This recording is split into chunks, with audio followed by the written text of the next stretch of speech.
Yeah, extremely costly. I mean, obviously game ends 3-2, and we had another opportunity in the seventh and just didn't capitalize. And I mean, it's unfortunate with how it was. I mean, I got to give credit to our guys. We did not quit fighting. We put ourselves in a position to win the game, and they kept going. And we came up a hit short. But that inning it was unfortunate that we couldn't at least get one. Shelton, you guys were able to get to Davies pretty early last time around. What was different this time, and what did you see out of the quality at bats early on? Yeah, early I thought we were a little impatient. A lot of first pitch outs. We went after pitches that were pitchers' pitches, and I think that he did a good job once he realized we were going to be aggressive like that, staying at the edges, and then I think as the game went on, we did a better job with our approach. Eric, in those first at least 6 innings, maybe his whole outing, Davies sort of looked more like his old self in previous years. Not necessarily specific to Davies, but more in general. How do you sort of balance preparing for a pitcher with their career profile compared to what they've done lately? Because I know Davies recently has gotten away from being that control and command pitcher that he was today. Yeah, I think you always have to prepare for what he's done over the course of a long haul. You take things into play, but he's been that kind of pitcher his whole career, and eventually guys get back to that. So you prepare for that. With Trevor today, it wasn't a lot of hard contact, but still 8 singles. I wonder what you take away from a day like today for him. Yeah, I didn't think he pitched up. I mean, I thought he pitched fine. He didn't. I mean, he gave up 2 hard hit balls. We dropped a ball in the first that cost him a run. I mean, he had an infield single. He had a blue. I thought he executed. Well, and he got better as the game went on. It was with a guy like him that's a contact guy. There's days where there's soft contact that find holes, and today was that day. You're muted, Jay. Shelty, how good was it to see what Michael Feliz did and also Luis Oviedo since sort of reintroducing him? I thought they gave you a couple of good innings of relief. Yeah, I agree with you. Really good. I mean, the fact that Feliz was able to give us 2, the first day coming off an off day, coming into a stretch of games, and was effective. I thought the slider was good. He was able to execute the fastball up in the zone. And then Oviedo, coming in, getting them part of their order and being able to execute, saw the velocity back, 94, 95. Saw both breaking balls, which is really good. When you get one inning, sometimes younger kids won't use both. I mean, he threw the slider and the curveball, but definitely a good outing. I was hoping we'd get him his first win. You've been pretty happy with the pitching the last 5 games, Derek? Yeah, I think so. Our pitching's been good. Our bullpen, to say that we were going to go through that streak like we went through and not give up any runs. I mean, we're going to do that, but we've pitched really well. I mean, I think we've given up 4 runs, no runs, 2 runs. And today we gave up 3. We just, going back to Jason's first question, we just have to capitalize on run scoring opportunities. And today we had those and didn't capitalize.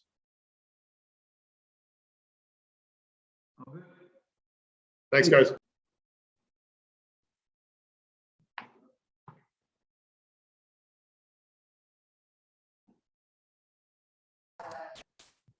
We good, Jimmy? Yeah, we're good. Yes.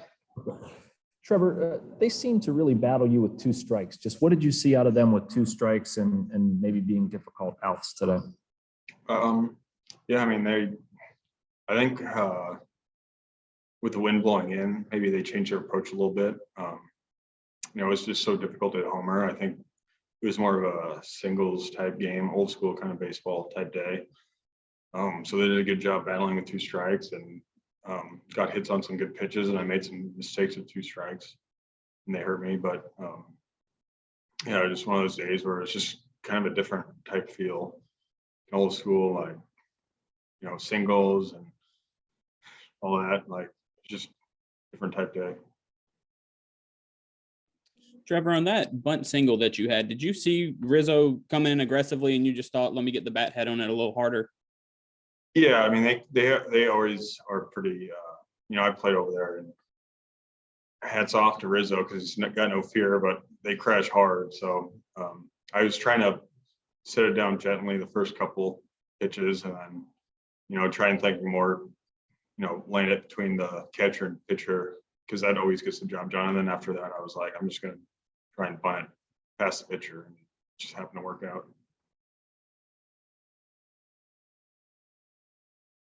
Trevor, you've got a pretty good sinker as well, like Davies. I'm wondering what makes Davies' sinker so effective when he's clicking like it is today? What do you see out of that pitch, since you get to see him at the plate as well as from the dugout?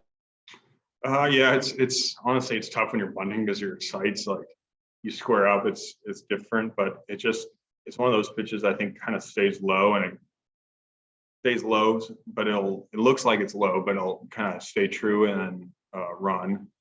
So you feel like you got to respect that. And then he's got such good command that he can, expand a little bit off, a strike, whatnot. And he's a guy that, if he's got it, he's going to be efficient, and he's going to throw strikes, and, he's going to pitch deep. So it's one of those days, especially with the wind, it's, sometimes you might look for a mistake to do damage, but, today was more of a day where you had to hit three singles to score somebody.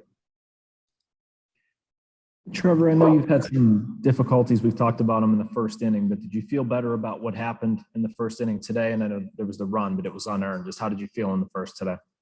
I felt fine. It's one of those things where I think we realized the game plan of what I'm trying to do and what I feel that day changes so much, because I can throw a lot of different pitches. So whatever's working that day, I kind of just learned to just trust it, that it's going to be there in the game as well, instead of like going after the, what I think is going to work. If I have a scouting report that says throw a lot of this pitch or that pitch, it's not working that day. Like, I have other options, other weapons to choose from. And if those ones are working that day, just throw them until they make an adjustment. And I think that's kind of helped me get through that first inning.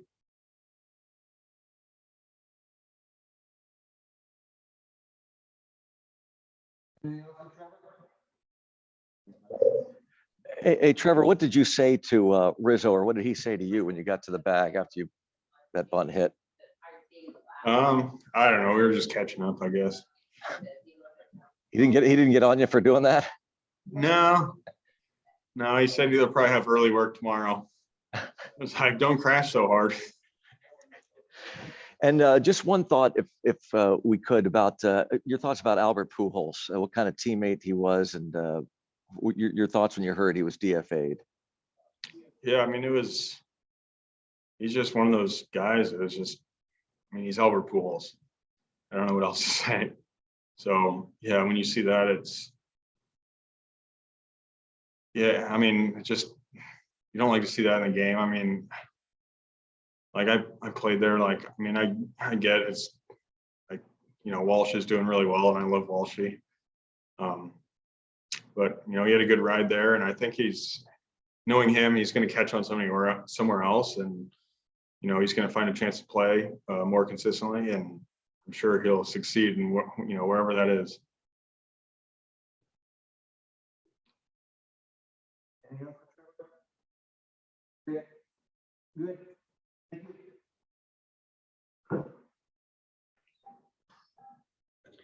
Hey, Jacob. Just wondering what Davies was able to do to sort of keep you guys off balance those first few innings. Yeah, just kind of what he always does. He throws that two seam and change ups and curveball, and mixes in the occasional cutter, but he didn't really do anything different than what he always does. We just couldn't barrel him up until what was it, the 7th there. So just one of those days, I guess. How do you prepare for that? Because you said that it's what he always does. I know you have a history against him, obviously him being in the division, but he has sort of gotten away from his own profile this season. He's walking more guys, things like that. How do you prepare for, like you said, him being his vintage self compared to what he's been recently? You kind of, at least personally, you just kind of weigh both. What I've seen from him in the past when he's been good, and then you watch video of what he's done lately. So, it doesn't really alter your preparation a whole lot. He's a strike thrower, and he traditionally is a strike thrower. So you can't, with a guy like him, you can't just assume that he's going to come in and walk people. So, you know, you just, at least for me, I prepare for when they're on, and if he was a little erratic today, then hopefully I don't swing at the balls, you know, so. Yeah. Jake, just looking back, how costly was that 7th inning and not even being able to get one or you know, just anything out of that? Yeah, I mean, you know, obviously we made a push there in the 9th, and if we could have, you know, scratched away 1 or 2, it's obviously a different game for those last few innings. And you know, it just took us a while to get going today, and you know, I thought we put together better at bats those last 3 innings for sure. And obviously costly, because I mean, we lost by 1 and didn't get any right there. Jake, I'm curious about Oviedo there. He, you know, 2 weeks off of game action, and then he's come back and thrown 3 scoreless innings. Have you seen him grow in confidence since, you know, that little shakeup with the Padres in April? You know, I don't know if his confidence has grown. I had a conversation with him, and you know, on before the 2 weeks began, like his last outing, and he, you know, he just said he was tired, and he was still trying to get used to the role of a reliever and the routine and all that. And so I think he's just, you know, and there's a lot of good guys down there that he can learn from. You know, I think he used the time off well to get a routine and something he feels confident in, and I think it's shown his last few outings. I mean, he's been the guy that we saw early in the season. So really, you know, really happy for him, for sure. Jake, you're 9 for 26 after an 0 for 19. Just been what's going on at your own, you know, at bats, or what do you feel like is going well for you? I just feel like I'm in a good frame of mind. Have a good plan and a good routine, and you know, kind of had to come to Jesus with Rick in Minnesota on the back end of that 0 for 19, and so just really good talk with him, and we, you know, talked about a lot of things, but you know, just got back to the things that have worked for me the last few years, and some of my cues, and went from there. And you know, I feel like I'm in a good spot. Jacob, is this the best you've seen the Pirates bullpen in your time in Pittsburgh? That's a good question. I don't know. You know, when they had Shark Tank back there, those guys were pretty good, and I didn't get to play with them, but they were pretty good. And you know, what our bullpen is doing is obviously really, really good. And you know, we have confidence in all those guys that were running out there. And I was happy that Michael came back today and had 2 good innings, and that was good for him to get back out there. And you know, it's just a really good group, and really cohesive group, and they kind of feed off of one another. So they're obviously doing a great job, and hopefully they can keep it up.